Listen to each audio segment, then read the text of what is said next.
All right. So thank you for that wonderful presentation. Up next, we do have Michelle Halsne, Vice President of Sales at Fundamental VR, who's going to start off this presentation with some videos.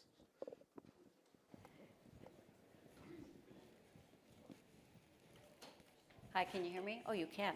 Hi. So we take a different approach to using fully immersive VR and include haptic feedback and some other add-ons. Most of our partners you'll find will be the industry partners where they're trying to scale competency across innovative equipment or complex procedures. So as a company, we started in 2015 with the goal of providing a very immersive, we use that term a lot, experience for our users, which include things like haptics, pass-through, remote viewer, etc. The important difference when you're training around complex procedures or equipment is the ability to go off rails. For us, that is going the step beyond a task trainer where you're maybe teaching 17, 27 steps and your learner cannot get it wrong.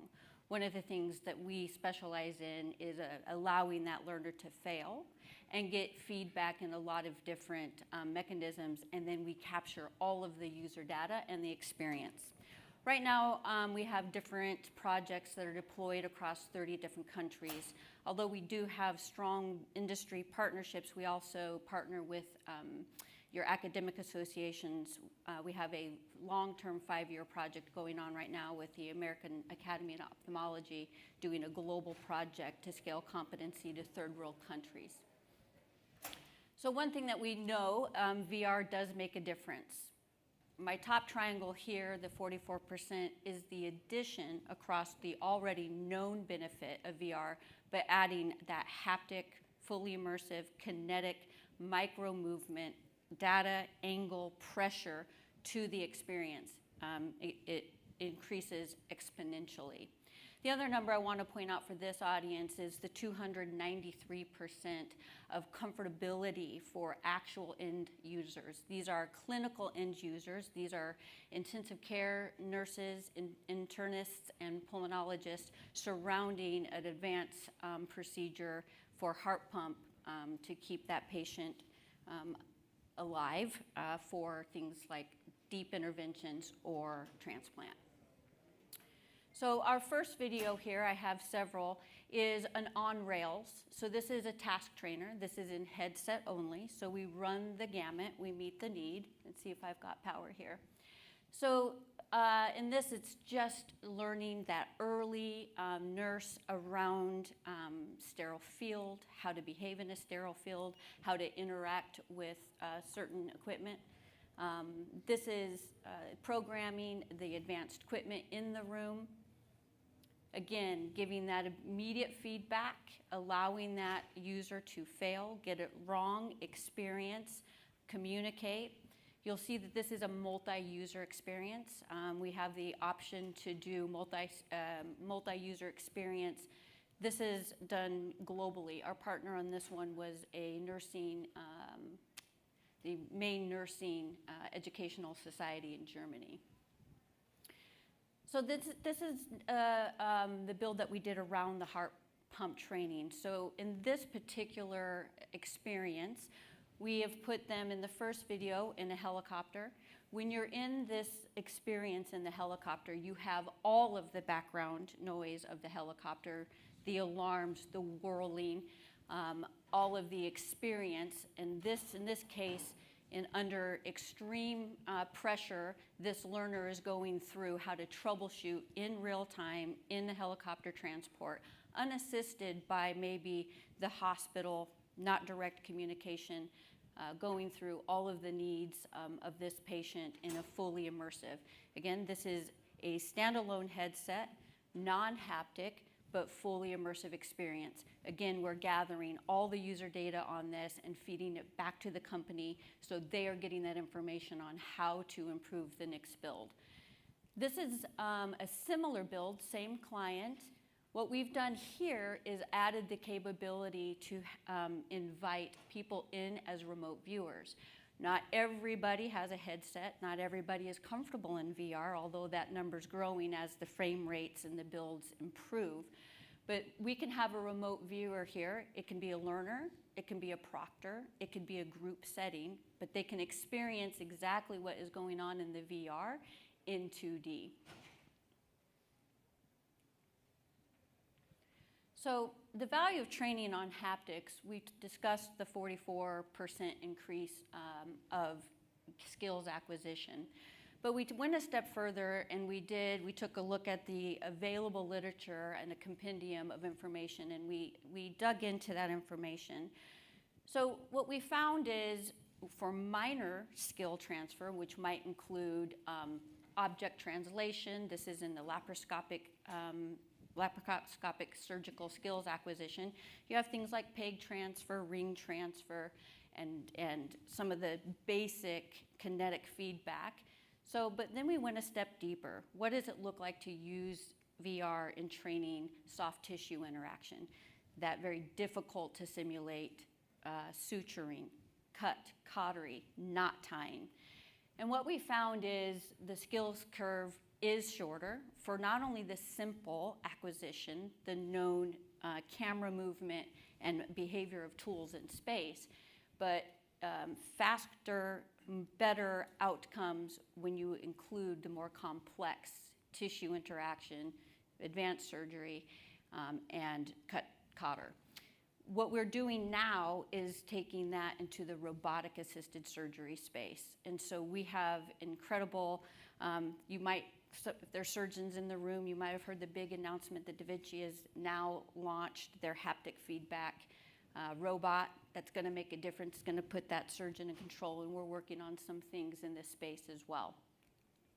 So what does it look like to have haptic feedback in the immersive space? So we're really well known for our small incision cataract surgery and also subretinal injection. These are procedures where micro movements, angle of depth, pressure, and other dynamics within the surgeon's hands is really important to measure. It's really important to fail. It's really important to get that data into the hands of trainers. So one of the big projects, one of our largest non-commercial clients is the Flying Hospital, also known as Orbis. We have our simulators on the Orbis plane before they go and train globally.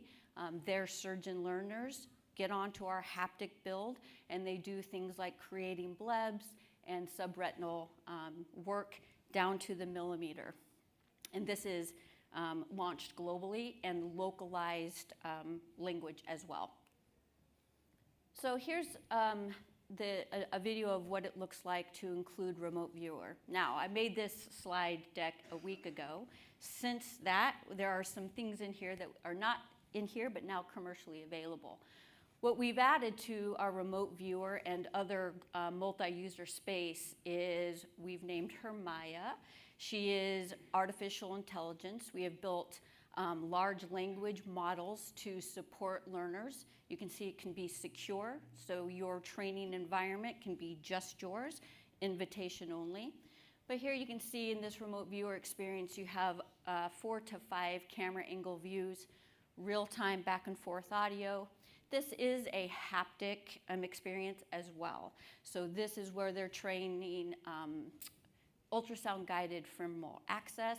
Our hemodynamics are live, real-time, and respond also to the ultrasound image for the learner. Now what we've added to this scenario and others is the ability to load into that experience an IFU or best practices or whatever you want in the large language model, and you can ask Maya, what do I do next? You can ask Maya things around the product or the procedure. This is a build that we did.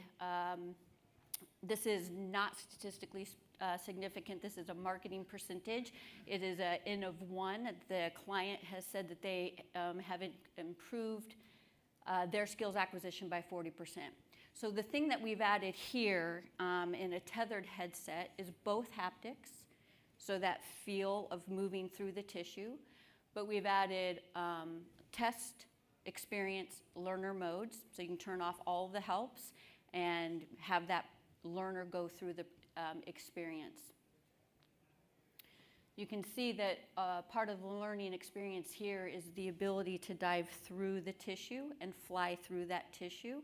Again, if we added our Maya artificial intelligence to this, we could ask her to help us remove that tissue or ask questions or go back and learn what you needed to learn, and maybe you didn't complete the procedure in the right order. The syringe you see in that build is also a real live syringe in real life. The same with some of the other procedures. We have adapted foot pedals, syringes, all the haptics. You may be familiar with haptic arms from 3D Systems, Happily, some of the gloves. So as a hardware agnostic company, we can go through any headset, any haptic device. We can 3D print. We're 3D printing some of the robotic surgery interfaces now. So the sky's the limit for when you're adding that real-life haptic kinetic experience. As a platform, we do it all, of course, standalone, multi-user, haptic. All of this is fed into a data dashboard. So from a research capabilities, it's endless because we can gather angles, depth, pressure, time, user, and all the demographics that might be useful when you're using a product to do research. And that's all I have.